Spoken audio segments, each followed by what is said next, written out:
What is going on? Welcome to the Podcast Accelerator. Let's dig into Apple on Alexa. Apple Podcasts hit Alexa in the United States last week. How the heck can you use that to grow your show? But in particular, I want to talk about some things that you should avoid when considering your show for an Alexa audience. This, of course, is the Podcast Accelerator. It's the last main piece of audio content that I'm producing here on the Accelerator during 2019. So we're going to dig into this in just 1 second. But hey, look, before we do that, I just want to say a big thank you to everyone. I was going to publish another episode on Monday, but it was just going to be a thank you episode, so I'm not going to do that. I'm going to say thanks to everyone because I don't want to waste your time on Monday. I'm just going to say thank you to everyone towards the end of this episode for just a fantastic year of podcasting and for supporting us. So I'm going to dig into that again towards the end of the episode and just wish you well and tell you what's coming up. But what I need you to know before we dig in is the Podcast Accelerator is taking a hiatus now. It will be back on January the 6th, 2020. So there's no Podcast Accelerator content coming out for a couple of weeks because it's the holiday season. There's a big back catalogue that you can listen to at markasquith.com/listen or in your podcast app of choice. So there's no point me keep producing content just to hit the mark. You may as well just enjoy that content, dig into some of the past catalogue, and ultimately, just enjoy what we've put out because I'm sure you'll learn from that as well. And then we're going to hit it hard January the 6th after the holiday season when we're all refreshed. So we are going to dig into Apple Podcasts on Alexa in just one moment. And I'm maybe going to throw in a few other bits of things around Apple as well today. It's going to be a pretty Apple-centric show. So before I dive in, as normal, I want to shout out to AWeber, of course, for supporting me and the show over the last couple of years.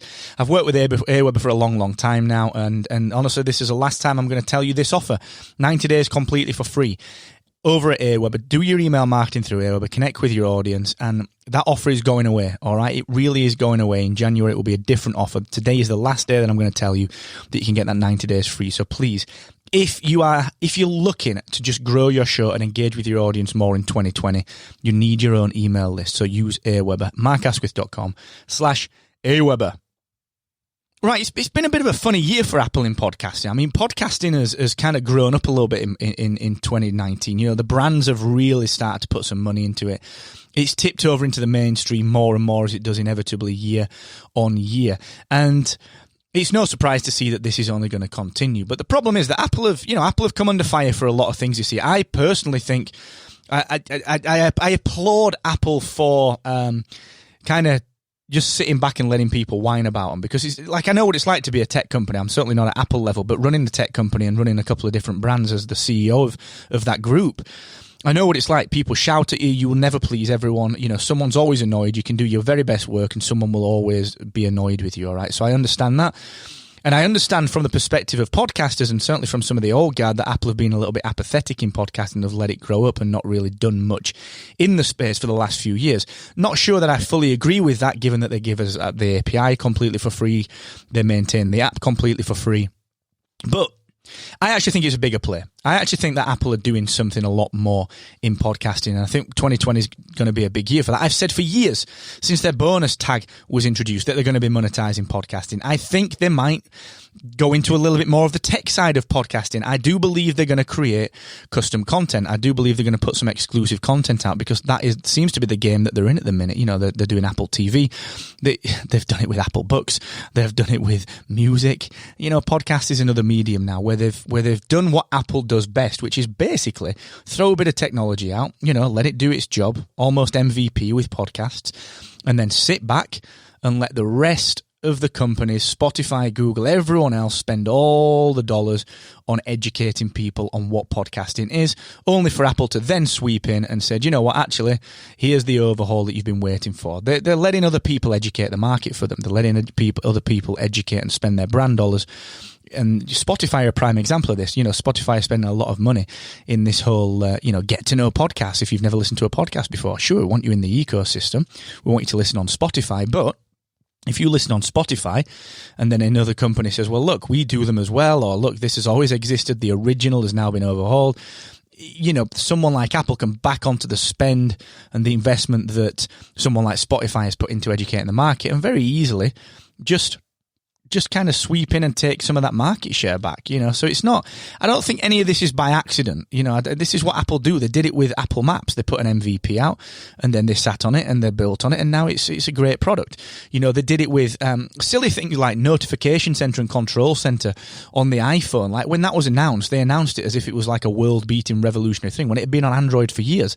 But Android had tested the market. They'd seen whether users liked it. They'd tested user experience, educated the market on how to work it. Apple integrated it, and now it's like it's always been there. That is what they do, all right? And it's Apple. I get that. It's a decent strategy. It's a business strategy, all right? So don't ever forget that about Apple. That is what they do, okay? Now, to add into this, the collective mindset of podcasting went absolutely loco a couple of times earlier this year. Number one, they took out they didn't take out, but they said to you, look, if you are spamming your tags, we are probably going to remove you. I mean, it was a bit of a shotgun to kill a wasp, but the sentiment was right. It was very much, look, if you are spamming your author tag or your title tags by putting a lot of different guest names in there or trying to stuff it with keywords, we're going to kick you out of the catalog. Okay. And I said, if you look back at the videos and the content that I put out and the blog posts, they were simply cleaning the catalog down for some other reason. They were cleaning the catalog down for some other reason. We knew they were going to release more tech. They were going to do more stuff. Okay. They were cleaning the catalog down to make it easier to categorize. The second thing they did, which caused a lot of problems, was, well, not problems really, but a lot of people kind of crying about it, was they said, look, you got to get rid of episode numbers in your titles. And again, they gave us the episode number tag so that we could do episode numbers better. They weren't just being facetious. They weren't just being awkward. They were actually saying, we're cleaning house. Sure, they could have communicated that a heck of a lot better, but they're Apple. They didn't want to tell anyone that they were releasing Apple Podcasts and splitting iTunes out. They didn't want to tell anyone that Alexa was coming. They didn't want to do that. No. So instead, they were a little bit coy about it, which annoyed a lot of people, and I completely understand why. But they were doing it for a reason. And it becomes clear now when you see Apple Podcasts. It becomes clear, in particular with Alexa, why they were doing that, because voice is very, very different. Voice is very, very different. Activating things by voice has to be a little bit more specific. The AI is not quite there. The machine learning is not quite there. The listening ability is not there quite as much as other technologies. It's not quite as advanced yet. So we need to be more prescriptive about what we're doing. So when Apple releases something that's Alexa, and, I'm a little bit annoyed because I'm in the UK and it's only US at the minute. But again, I understand why, let's pilot it out. And it's probably more of a restriction with maybe the Amazon team because there's a lot of moving parts, getting one territory done. And then they'll probably, I honestly reckon January, February, it's going to be available to the UK and a lot further out. So when you think this through, you can't do the things that you expect to be able to do. So what I mean by this is that people have been spamming their episode tags, people have been spamming their episode numbers into their into their episode titles and so on. You simply, with things like Alexa, you simply cannot do that. So I've spent some time looking into this and chatting to a few people. You know who you are. Thank you very much for the insights. But you can't expect voice to handle your dodgy SEO practices very well. So if you spam thinking you're going to come up in the search results by putting, this is Mark Asquith with Chris Ducker and Pat Flynn and with Lewis, whoever, you can't expect that to be a good quality search result moving forward. So you've got to say, right, the author is me, Mark Asquith, Rebel Base Media. This is the title of the show. Here's a box for the guests to go in, which Apple are piloting. Here's a place for the episode number. And it means that places like Alexa can string together queries and understand your questions verbally and look at different sets of data in the RSS feed to say, well, wait a second, this person wants to play episode 26 of the Podcast Accelerator. So I've got the show name, the Podcast Accelerator, and I can see it's episode 26 because I've got the episode number. They don't know that the word EP26 in your title is supposed to be an episode. They don't know that it's supposed to be an episode number because it's not the right place for it, all right? The same with spamming your guests. If you say, this is Mark Asquith with Chris Ducker, Pat Flynn, and whoever in your author tag or in your episode title, that's not going to work either. You need a specific place, which I know that Apple and a lot of other places like Captivate are working on. You need a place to put your guests. So it's the Podcast Accelerator, right? It's that show. Play that Podcast Accelerator with Chris Ducker. So Alexa and Apple Podcast will go ahead and find the episode that's got Chris Ducker in the episode box, all right? So Here are some thoughts, all right? So be aware that voice assistants don't use numbers, all right, in your episode titles and so on and so forth. So don't be too literal with things, okay? So be aware that voice assistants might expect a user to say numbers very, very robotically. So rather than 888, like I think it's Barbara Cochran that's got this show, 888, a voice assistant might expect me to say 888. It's not going to potentially know that my show is called 888 because it might be looking for the words, the language. So be very careful about naming your shows using numbers. Also, avoid using like season 1 or episode 1 in your title. Users aren't going to do that. They're not going to say, in particular the seasons, they're not going to say play season 1 of such and such. And even if they do, they might match. The voice assistants might match a slightly different title to a different show because it's interpreting it differently. Use the season number boxes that hosting companies like Captivate give you. The same thing with special characters. Try not to do, like people will get really cool and they'll say, right, I'm going to replace the letter A with a number 4. Okay? Or there's a podcast out there, Guys We Effed. I'm not going to say it because it's kid friendly, but Guys We Effed. Don't put an asterisk in there. Sure, it's cool to be all cool and coy and all edgy and stuff, but how's a Google Assistant or an Amazon Alexa or a HomePod going to interpret that?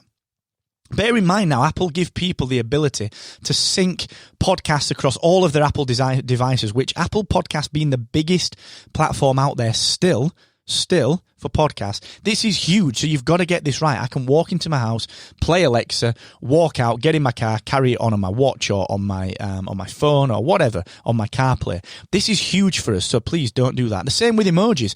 Don't put emojis. I mean, you can't. Why would you put an emoji in your show title as a descriptor? You wouldn't. I've put one in at the end, but I've never used it as a descriptor. Never say I'm angry with Mark Asquith and like put I'm angry face, the emoji. Why would you do that? It's crazy. People can't say it. People interpret emojis differently. And again, ambiguous titles. Avoid words that are reserved or phrases that are reserved for the voice assistant where, things like wait, what? Don't put that in your title because wait, what is what in particular is an activation word for Alexa. If you said what to Alexa in response, it's going to repeat what you asked it. So you try and avoid being ambiguous, and then avoid titles that include actions that the voice assistant might also do. So things like call your girlfriend or call mum. So this is where Mark calls mum. It's going to confuse, all right? It's really going to confuse. And definitely avoid things like, this is, it's probably a very extreme example, but things like don't call your show bloody set an alarm for 5 minutes. All right. That's a great example. Thanks for giving me that example. You know who you are, who gave me that. That's a great example. So don't, you've got to think this through. And this is why you don't put, in your episode title, EP 24, how to understand Apple Podcasts with Chris Ducker. Don't put that. Put Chris in the guest section. Put the number in the episode number section and make the title something very, very obvious, because as this works out more and more and more, we need to be able to be more obvious and specific with this. So I need to be able to walk into my house and say, right, play the Podcast Accelerator with James Cridland. So it's Mark Asquith's show, Podcast Accelerator. It will look for the Podcast Accelerator and it will find the episode that's got great James Cridland in the guest name section, all right? Or play episode 67 of the Podcast Accelerator. So don't spam anything, all right? Be really clear. Your podcast title is your podcast title. Your episode number is your episode number. And heed some of those warnings of those, bits of ambiguity on those special characters that I mentioned. Just go back and listen to some of those again. I'm going to be doing some tutorials on this. I think it's important in our academy. I'm going to be doing a little bit more on this. But look, Apple Podcast is here on Alexa. It's a fantastic thing. Sure, it's US only right now, but it syncs across all of your devices as a podcast listener. So for a podcaster, this is huge. And prediction time, Apple will monetize podcasts next year. They will do something with the bonus tag. They will probably get into exclusive content, and they'll probably do something with paid for memberships and subscriptions. They're my predictions, all right? That is what I think. I think they might also do a little bit more around the tech, but I'm not going to say too much around that right now. So, listen. That's Apple, All right. Thanks for listening. I just want to say a few thanks. I was going to record a thank you episode for Monday, but it was just going to be a few minutes of me saying thanks. I'm just going to do that right now. So I appreciate you guys who listen. I appreciate genuinely, you know who you are if you listen. I get Quincy emailing me, Floyd, Kipper, Felicia, Annette. I get Karen Lee Turner, I get Cam Capriotto, I get Steve Lazarus, I get Ted, I get Steve, I get a lot of people just listening and saying thank you for what we do here. But I couldn't do this without you. You keep me going. All the support that you give me and the Rebel Base Media team. Look out for a big blog post coming out about kind of a retrospective on 2019. But it's been one of the hardest years that I've ever had in my life. You know, we've built Captivate. Kieran and I have been the only two people working on Captivate. The podcast websites team have continued to run that business wonderfully. We've been doing some work on productivity as well behind the scenes, which we're going to be releasing next year with that productivity team. You see, we've got a team. Rebel Base Media has a team per product. And Kieran and I have been the Captivate team, and we've built that platform out from scratch, just he and I working 15-hour days all year. And we couldn't do that without all of the feedback that we get. And that platform is growing so much. Users are coming on board so quickly. It's exceeding all of our growth targets, and it's because of you. All right. And that's why I do this show. You know, there are times that I sit down and I think, do you know what? Today I just don't want to podcast because I've got to talk. I've got to be on. But you keep me going, all right? So please, please, please don't underestimate how much power you've got around what we do. I appreciate you. I thank you, and I'm wishing you the happiest of holidays. Enjoy yourself. Stay safe. Have just such a good time. And please, please, please remember, the more you expect from yourself, the more you will excel. Happy Christmas, guys.